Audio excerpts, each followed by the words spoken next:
DJ Sameer करके वो तैयार और तोला मैं घुमा हूँ रानी ये दे बारौर के बाजार ले आबे का वो आबे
भर तोला नहीं छोड़ा वो बना ले हूँ घर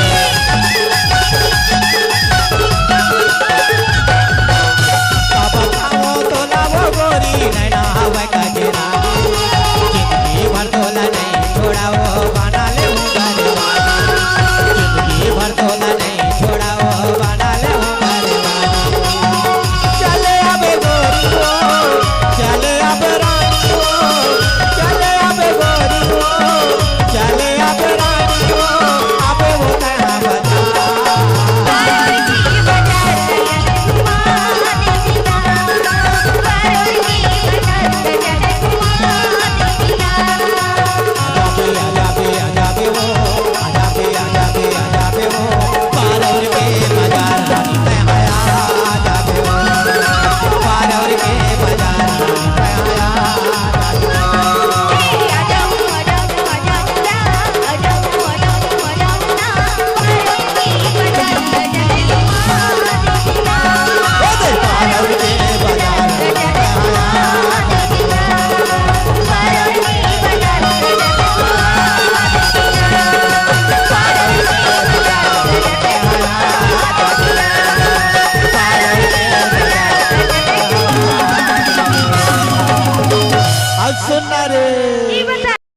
डीजे समीर आपका हार्दिक स्वागत करता है।